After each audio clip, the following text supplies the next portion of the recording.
Have you ever had a brilliant idea? One that lit up your mind like a sprawling neon cityscape, dazzling and full of promise? Did you feel that surge of adrenaline? That absolute certainty that this was it? You paced your room, maybe late at night, rehearsing lines in your head like an actor preparing for a career-defining role. You polished every intricate detail, refining the concept until it shone with an inner light. You felt unstoppable, poised on the brink of changing everything. Yet when the moment came, sitting down at the keyboard, facing the microphone, standing before the group, did a profound silence descend? Did the words evaporate? The conviction falter? Did that vibrant, world-altering spark stay locked away behind your lips, behind the hesitant stillness of your fingertips? And then, slowly, inevitably, did it flicker, fade, and ultimately die in the quiet darkness of your own mind? Another ghost haunting the hallways of what might have been. It's a tragically common experience. Today we're going to explore exactly why this happens. Why your most profound thoughts, your most innovative concepts, your deepest convictions possess virtually no power in the world until you consciously choose to bring them out into the open. Welcome to the channel. I'm so glad you're here.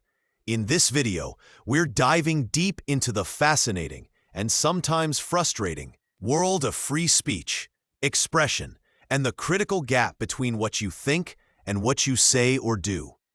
It's a gap wider than many of us realize, with profound implications for our personal lives and our collective future. We'll dissect how legal systems rigorously differentiate between private ideas and public expression. We'll examine how social spaces, both physical and digital, inherently reward vocal voices and visible action. We'll touch upon how philosophical traditions have grappled with the relationship between the inner world of the mind and the outer world of shared reality. And crucially, we'll map out practical pathways for you to transform your inner visions from dormant potential into tangible, real-world change. By the end of this video, you'll understand precisely why your thoughts, however brilliant, don't truly matter to anyone but yourself until you give them concrete form. More importantly, you'll be equipped with the insights and encouragement needed to finally let your unique ideas step out and shine. Imagine walking into a vast, dimly lit art gallery. It's a unique kind of gallery. Every visitor carries within their mind an extraordinary, unique piece of art. A painting, a sculpture, a symphony, a poem. You stand before a stark, blank section of the wall. In your mind's eye, you hold a breathtaking canvas, painted with the most vivid hues of your dreams, inscribed with messages that could touch hearts and challenge minds. But you hesitate. You never retrieve the hammer and nails. You never mount it. What happens? Nothing. Absolutely nothing visible to anyone else. No one sees the vibrant colors you imagined. No one deciphers the profound message you crafted. No one feels the emotional impact you intended. The potential connection remains unrealized. The space remains empty. That, in essence, is the fate of every unshared thought, every unspoken idea. Thoughts inhabit a purely private realm, an internal sanctuary where no external law can shield them, because no external force can even perceive them. No audience can respond, react, or be moved by them. They are intensely precious, intensely real to you, but utterly invisible and inconsequential to the world outside your skull. Now, let's talk about the law. Free speech laws, enshrined in constitutions and charters across democratic societies, are powerful tools. But what exactly do they protect? They exist to safeguard your expressed ideas. They guard your right to whisper your secrets or shout your protests from the rooftops. They protect your ability to write critical essays, publish revealing videos, compose challenging music, create provocative art, and engage in robust debate in public forums, online or offline. Notice the pattern. These laws kick in only when an idea crosses the threshold from internal thought to external manifestation. They do not reach into the hidden, silent chambers of your mind. The very instant you set pen to paper, finger to keyboard, brush to canvas, or voice to airwaves, you step into the public square, the realm of speech in its broadest sense. And that's when the law, with its protections and its limitations, steps in.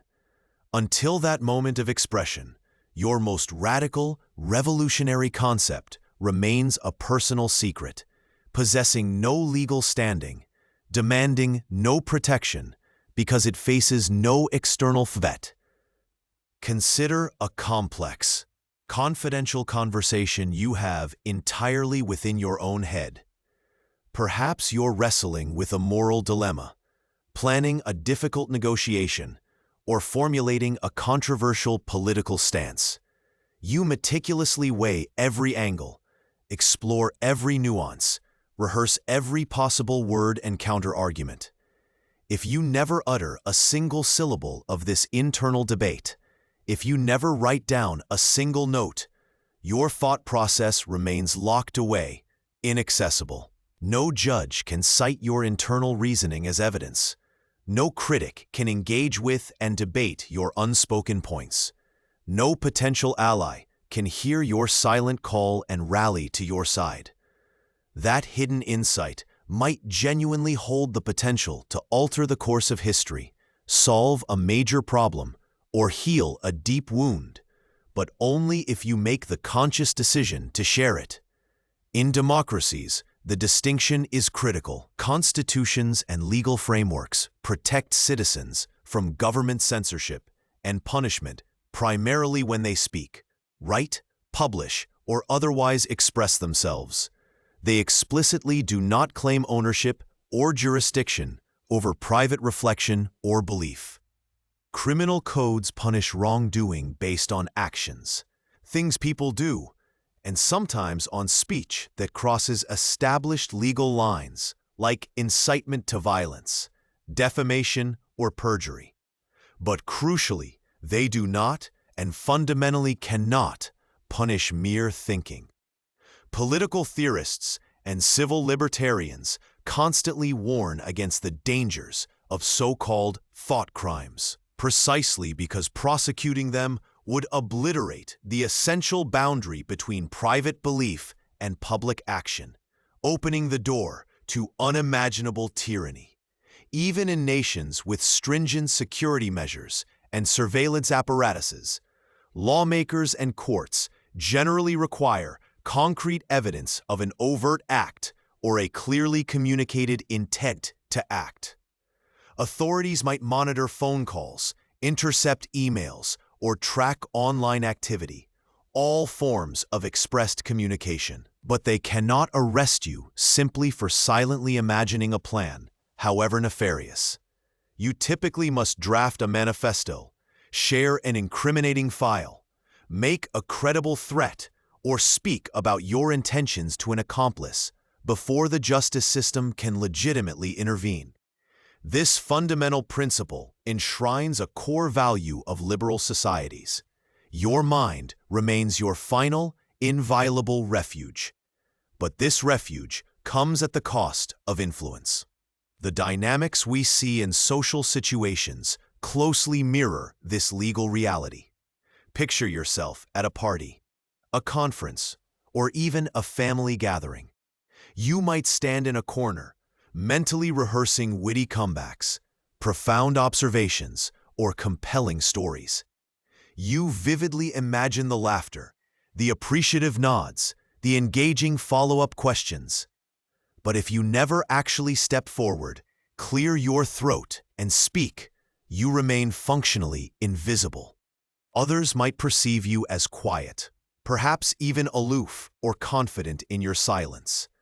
But they cannot engage with learn from, or be influenced by the insights you're carefully withholding. Your internal brilliance remains just that, internal. Online platforms amplify this effect exponentially. Social media, forums, and content sites are built entirely around expressed content.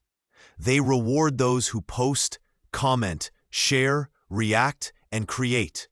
Every like, every share, every retweet, every thoughtful comment is a signal that your voice, your expressed thought, has reached someone, resonated, and had an impact, however small. If you merely scroll silently, consuming content without contributing, your presence remains hidden, spectral. No algorithm, however sophisticated, can detect or boost your unspoken ideas or unexpressed agreement. In fact, you might find yourself feeling frustrated, wondering why you bother consuming everyone else's content when you feel you hold equally valuable, perhaps even superior, thoughts yourself.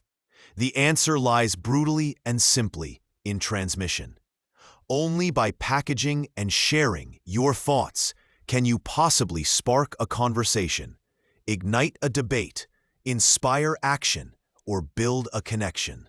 Think about a formal debate chamber or even a crucial work meeting. Silence might feel like the safest option, protecting you from disagreement or critique. But that safety comes at the cost of influence. It leaves the entire field open to louder, quicker, or simply more assertive voices. The person who speaks first often gets to frame the issue, setting the terms of the debate. The one who speaks compellingly can set the emotional tone. The one who speaks last might offer the concluding thoughts that linger. Your meticulously prepared, internally rehearsed argument means absolutely nothing if you never raise your hand, approach the microphone, or unmute yourself.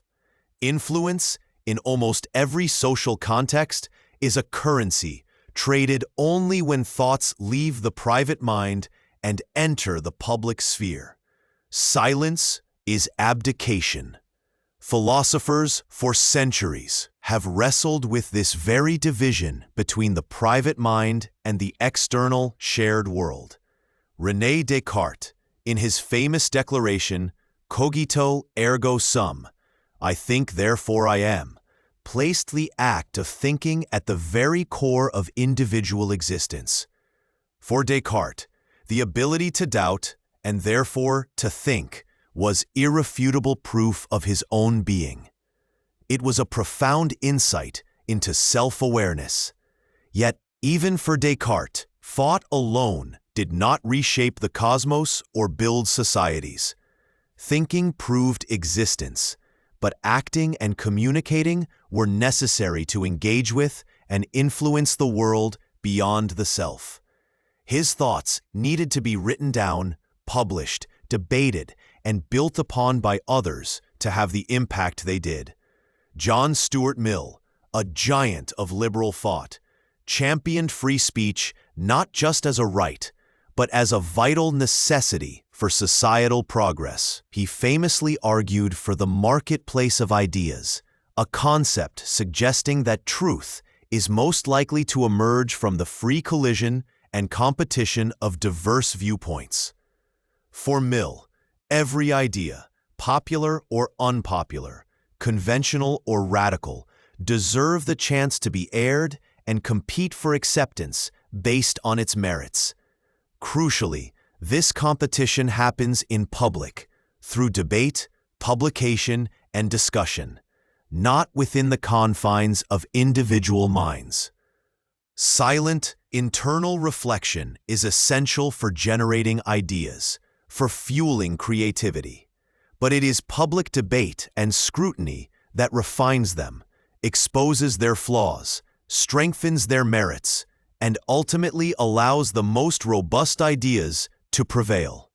Without airing your views, Mill argued, you not only fail to influence others, but you also deprive society of potentially valuable insights and deprive yourself of the chance to have your own ideas tested and improved. This delicate boundary between thought and speech serves a dual purpose.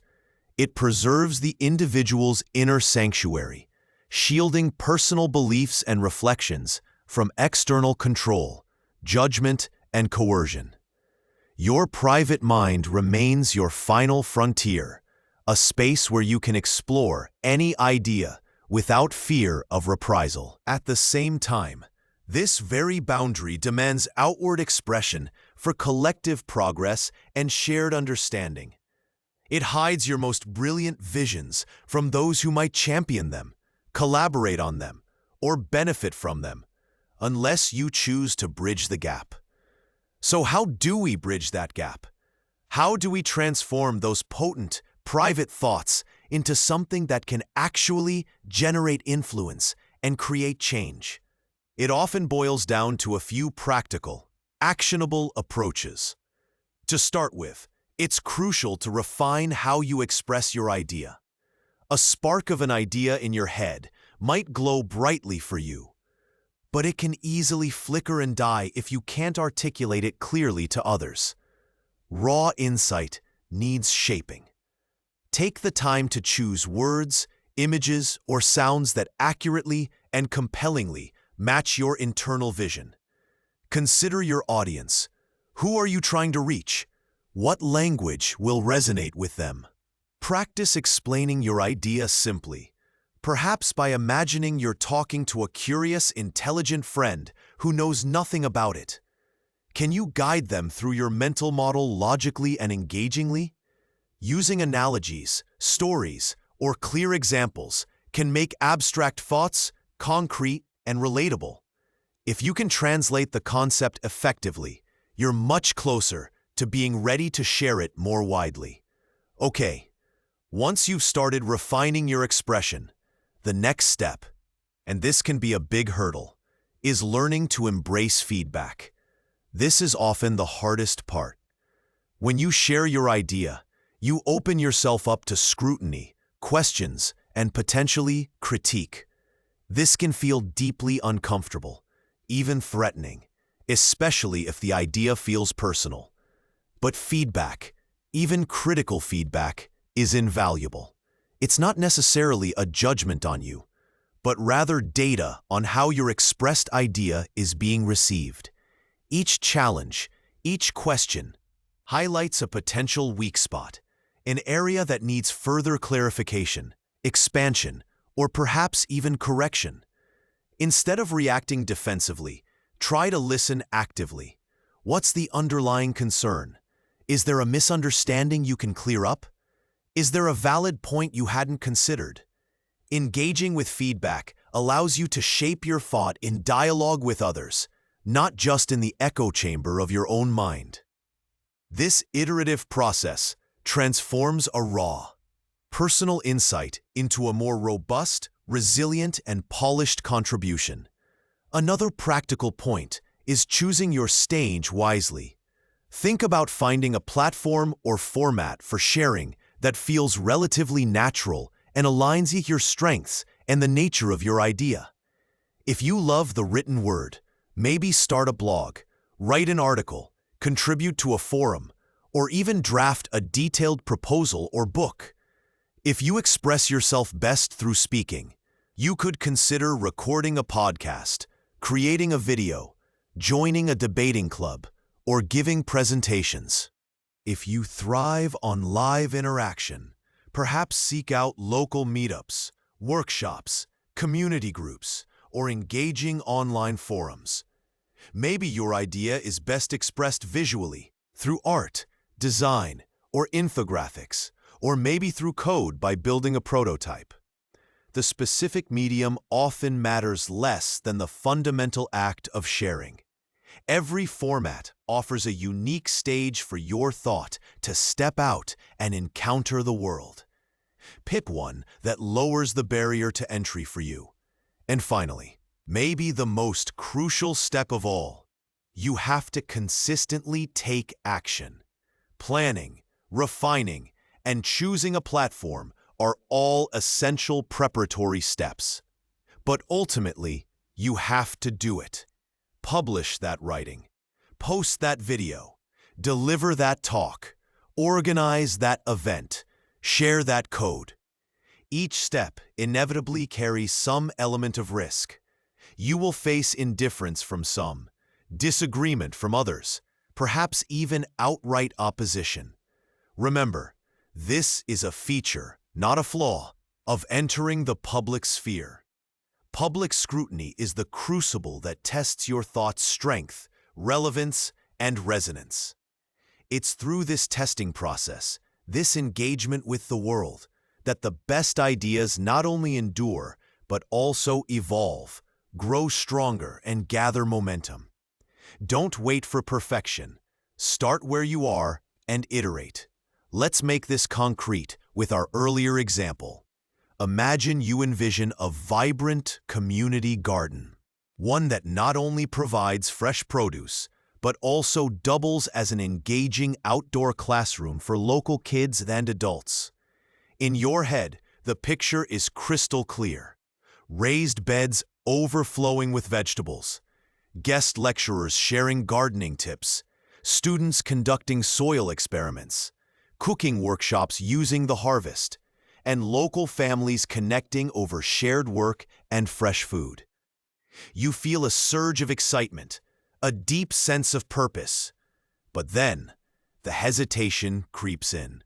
You start thinking, no one else will care about this.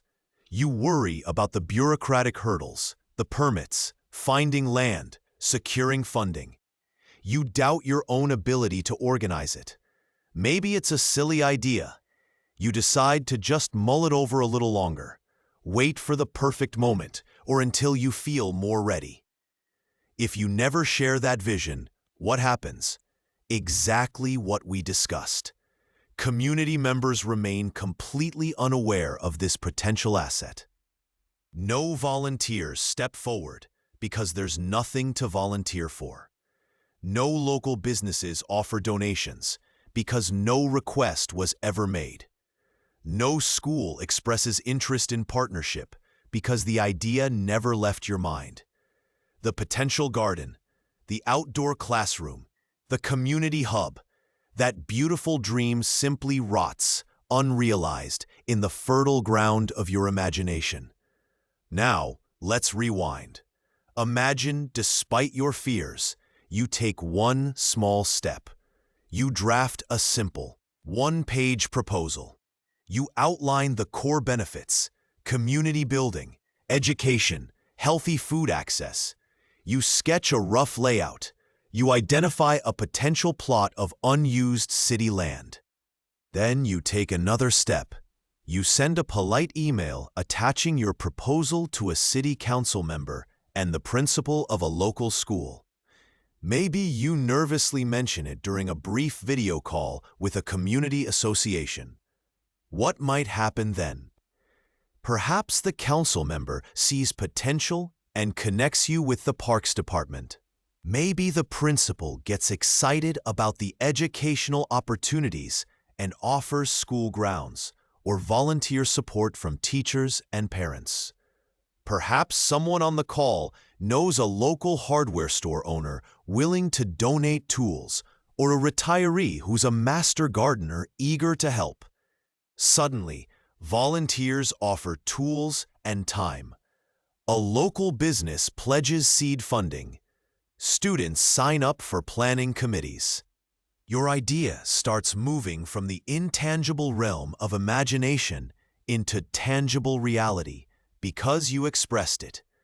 The crucial gap between private thought and public action was bridged the moment you reached out, the moment you spoke up, the moment you hit send.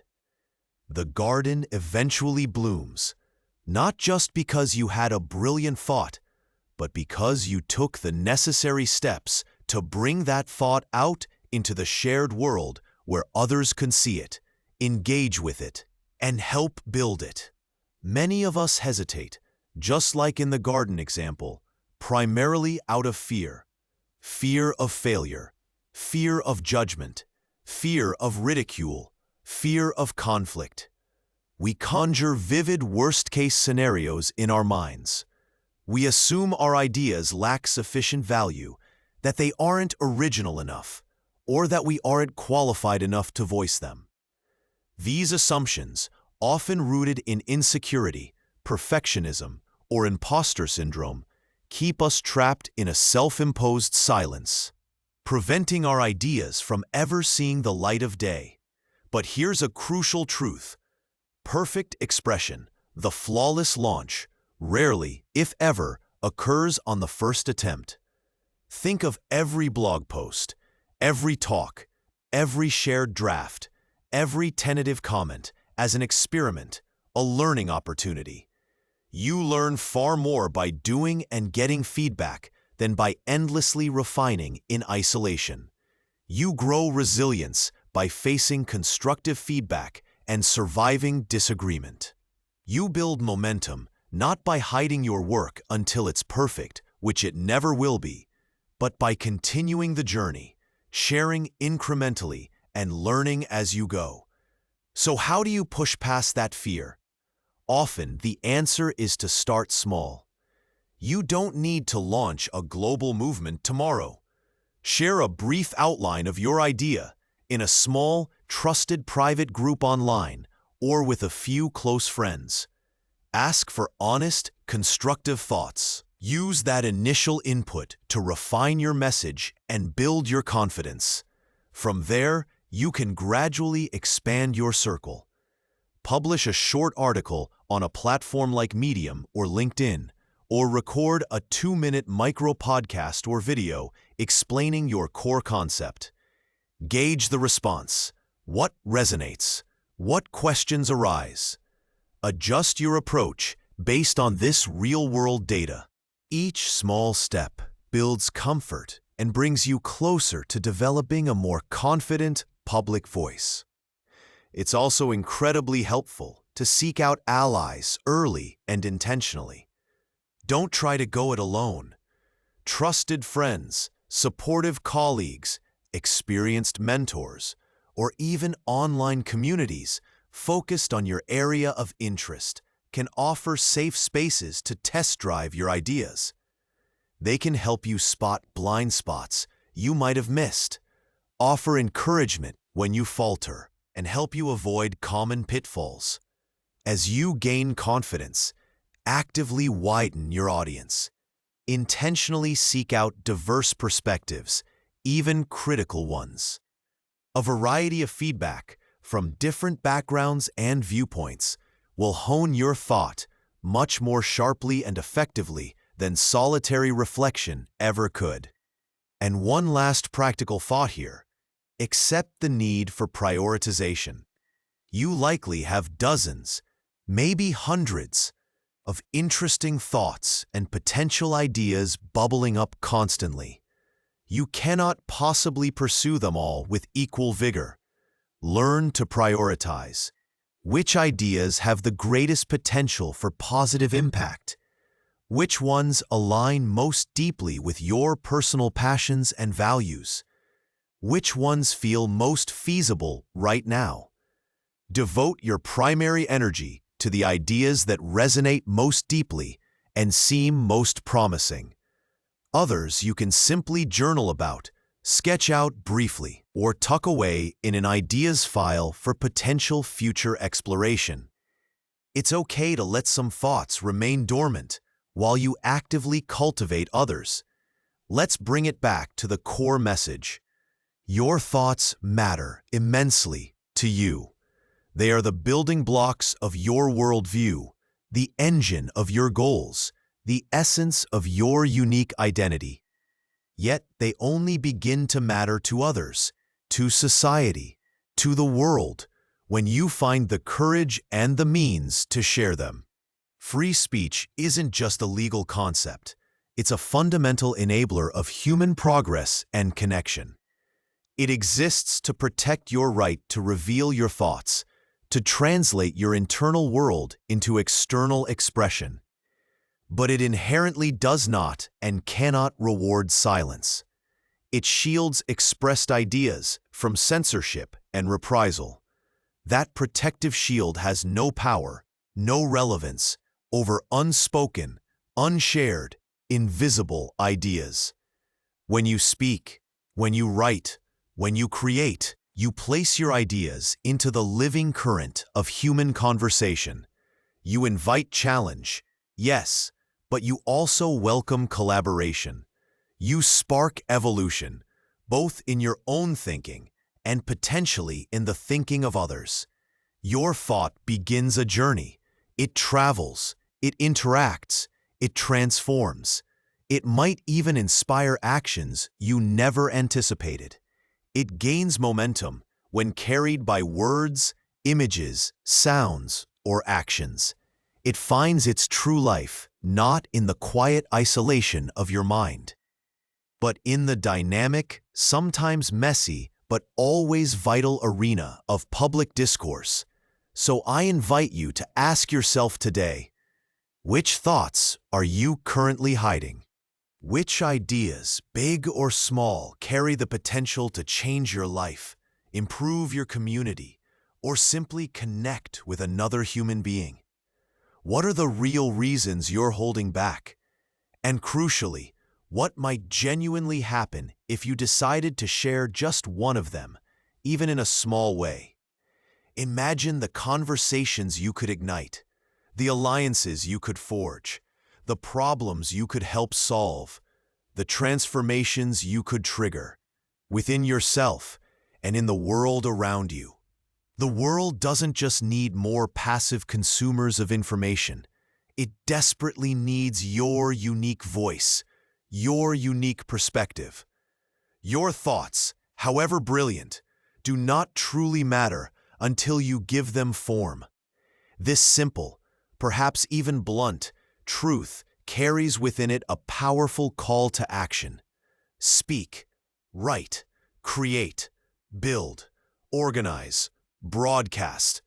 Whatever your chosen medium, embrace the inherent risk of exposure for the profound reward of potential impact. Let your ideas step out of the shadows of your mind and into the light where they belong. Thank you so much for watching. I hope this gave you some food for thought and perhaps some courage to share your own. If you found this valuable, please consider liking the video and subscribing for more content. Until next time.